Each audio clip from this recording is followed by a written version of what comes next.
Sahabat dan saudaraku, mari menggunakan waktu mempelajari firman Tuhan hari ini. Hari Kamis tanggal 25 September, judulnya Yesus berkemah bersama dengan manusia.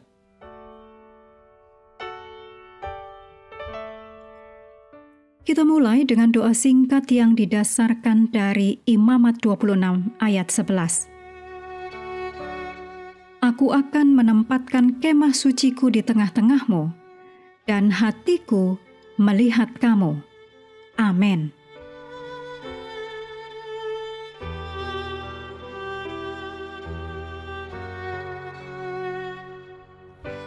Dalam Yohanes 1 ayat 14, penjelmaan Kristus dibandingkan dengan kemah suci. Inkarnasi atau penjelmaan Yesus adalah sebuah misteri dan juga ilmu pengetahuan khusus yang akan dipelajari oleh orang-orang yang telah ditebus di sepanjang kekekalan.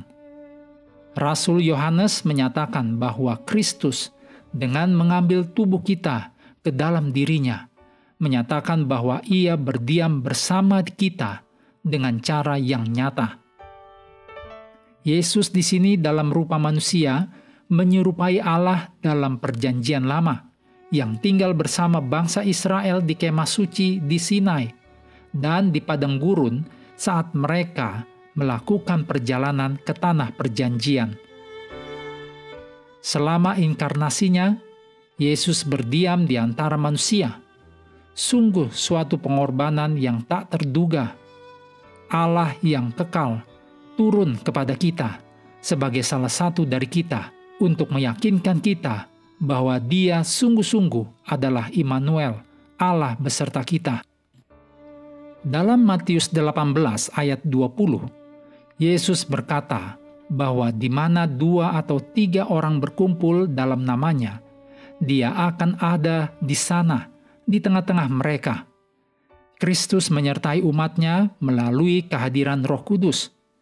Kristus mengundang para murid-Nya untuk memiliki hubungan yang dekat dengannya. Dalam Wahyu 3 ayat 20 dikatakan, "Lihat, aku berdiri di muka pintu dan mengetok. Jikalau ada orang yang mendengar suaraku dan membukakan pintu, aku akan masuk mendapatkannya, dan aku makan bersama-sama dengan dia, dan ia bersama-sama dengan aku." Wahyu 21 ayat 1-3 menyampaikan kepada kita bahwa Yerusalem baru akan turun dari surga ke bumi, dan Yohanes menyatakan dalam Wahyu 21 ayat 3, "Lalu aku mendengar suara yang nyaring dari tahta itu berkata, Lihatlah, kemah Allah ada di tengah-tengah manusia, dan Ia akan diam bersama-sama dengan mereka. Mereka akan menjadi umat-Nya, dan Ia akan menjadi Allah mereka." Dalam Wahyu 21 ayat 22 dikatakan, "Tidak ada bait suci di Yerusalem baru, karena seluruh kota adalah bait suci, tempat kudus Allah. Panjang, lebar, dan tinggi kota itu sama," ditulis dalam Wahyu 21 ayat 16.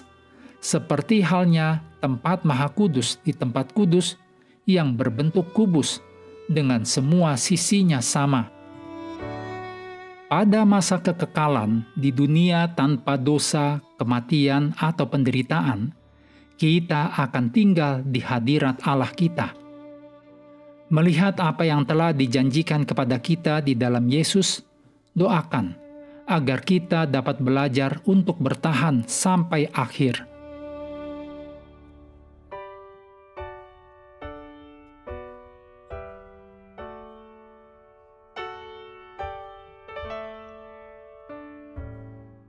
Mengakhiri pelajaran hari ini, mari kembali ke ayat inti, Keluaran 40 ayat 34 dan 38. "Lalu awan itu menutupi kemah pertemuan, dan kemuliaan Tuhan memenuhi kemah suci. Sebab awan Tuhan itu ada di atas kemah suci pada siang hari, dan pada malam hari ada api di dalamnya, di depan mata seluruh umat Israel, pada setiap tempat mereka berkemah.